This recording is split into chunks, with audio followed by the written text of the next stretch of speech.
Alors que l'année 2018 touchait à sa fin, les choses commençaient à s'accélérer dans l'industrie du jeu vidéo. La 8ème génération de consoles, lancée en 2011 avec la Nintendo 3DS, fut composée de la PS Vita, de la PS4, de la Xbox One, de la Wii U ou bien encore de la Nintendo Switch, et cette génération arrivait à son terme. Ce fut une génération historique avec des chiffres incroyables de Sony et de sa PS4 qui entre dans le cercle très fermé des consoles ayant dépassé les 100 millions d'unités vendues. Une génération historique avec Nintendo qui aura connu des moments compliqués avec la Wii U qui fut un flop sans précédent, mais une Nintendo Switch sortie de nulle part qui ne séduisait pas au départ mais qui aura réussi son pari et qui est à ce jour un énorme succès. Et avec Microsoft bien entendu qui s'est fait littéralement descendre en 2013 lors de l'annonce de la Xbox One qui prônait la mise en avant des services et qui pourtant est en train de marquer cette histoire du jeu vidéo avec son Xbox Game Pass incroyable. Alors que la 9ème génération de consoles pointe tout doucement le bout de son nez avec la future PlayStation et la Xbox Scarlett, c'est un bouleversement de l'industrie qui se prépare également à arriver.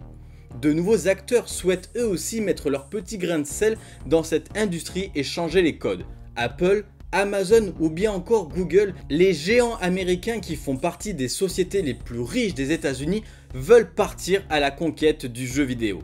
Alors qu'Amazon semble être en difficulté avec leur Amazon Game Studio qui ont subi des licenciements ces dernières semaines, à l'instar de Google qui est le premier à dégainer en mars 2019 lors de la Games Developer Conference de San Francisco. Le 19 mars 2019, Google organise ainsi sa toute première conférence gaming de son histoire. C'est officiel, le jeu vidéo de Google s'appelle Stadia, ça arrivera dès la fin d'année 2019 et preuve du bouleversement à venir, Google annonce que l'avenir du jeu vidéo ne sera pas dans une console.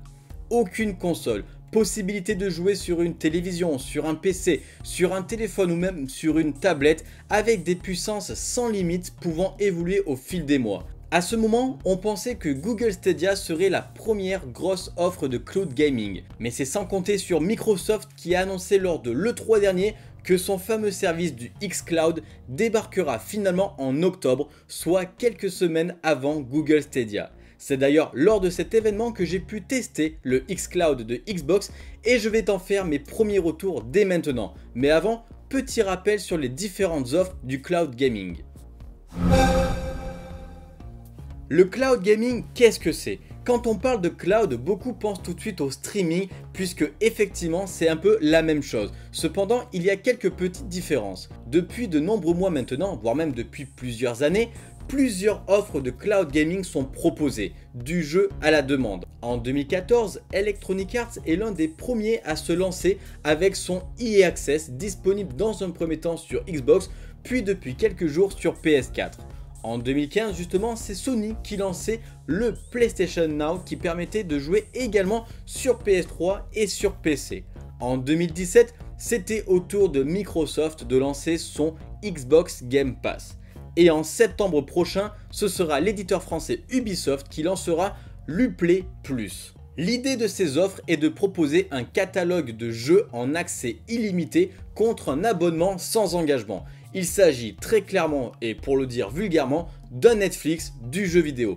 Bien entendu, certains services permettent de télécharger les jeux plutôt que de les streamer pour les joueurs qui n'ont pas une très bonne connexion. Ces offres sont ainsi différentes des services comme Steam, l'Epic Game Store, le PlayStation Store ou le Xbox Game Store, qui sont eux des plateformes accessibles gratuitement qui proposent des jeux à acheter et non à louer. Avec les services comme l'EA Access, le Game Pass, le PS Now, l'Uplay Plus ou bien prochainement l'Apple Arcade, vous payez un abonnement pour avoir un accès en illimité à une multitude de jeux.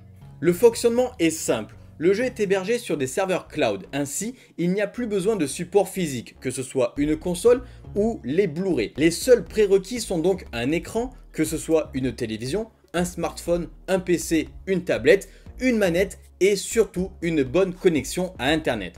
Ainsi, on peut diviser le cloud gaming en deux parties. D'un côté, les services de jeux à la demande comme l'EA Access, le Game Pass, le PS Now, etc.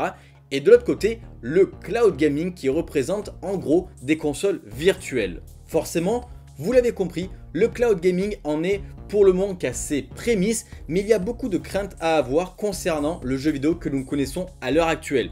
Car à l'avenir, le cloud gaming finira sans doute par amener l'extinction des consoles de jeux vidéo et donc du jeu vidéo comme nous le connaissons à ce jour et que nous connaissons depuis le début des années 70.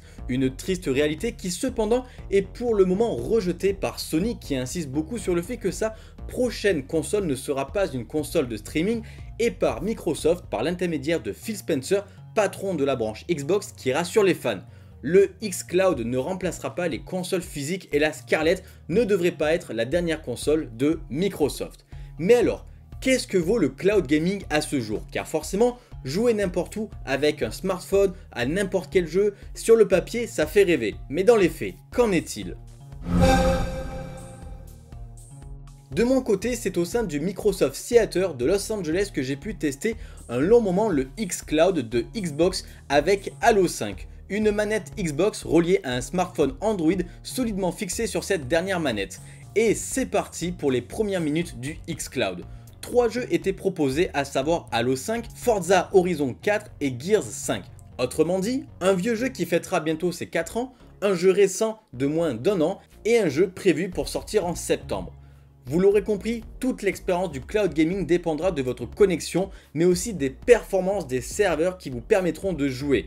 Microsoft nous a assuré que leur data center était situé dans la baie de San Francisco à plus de 600 km du Microsoft Theater de Los Angeles. Ainsi, on avait la possibilité de faire un test en conditions réelles.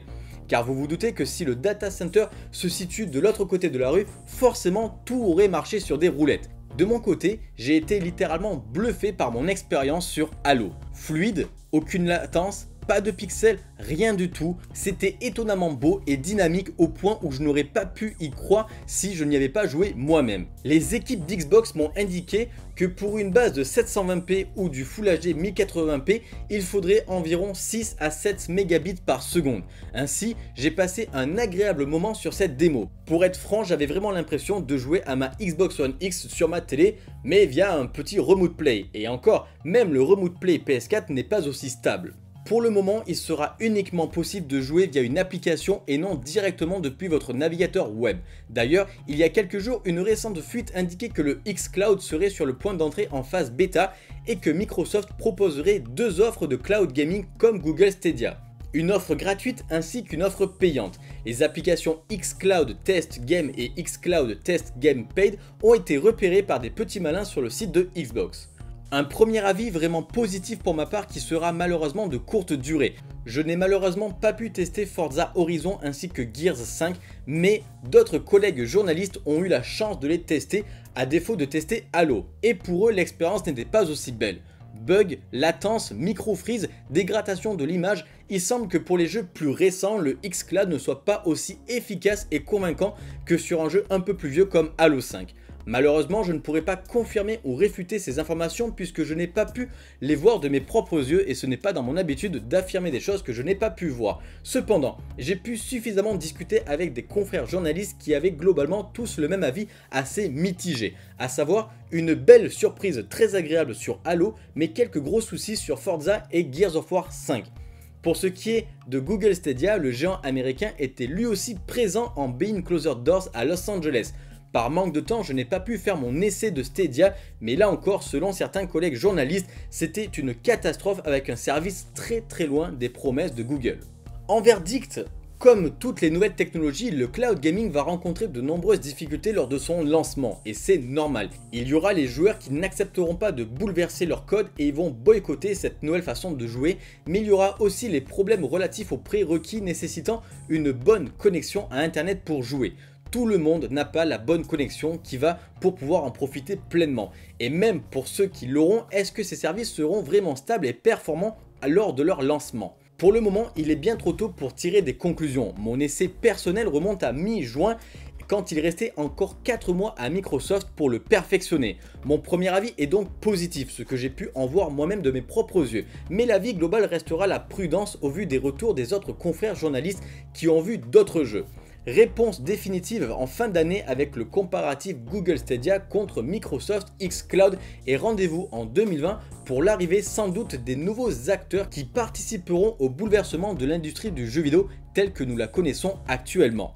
Merci à tous d'avoir suivi ce petit dossier sur le cloud gaming, j'espère que ça a pu un peu t'éclairer. Si vous avez d'autres questions, n'hésitez pas dans les commentaires et nous on se dit à très vite sur l'ensemble de mes réseaux sociaux, sur mon Discord.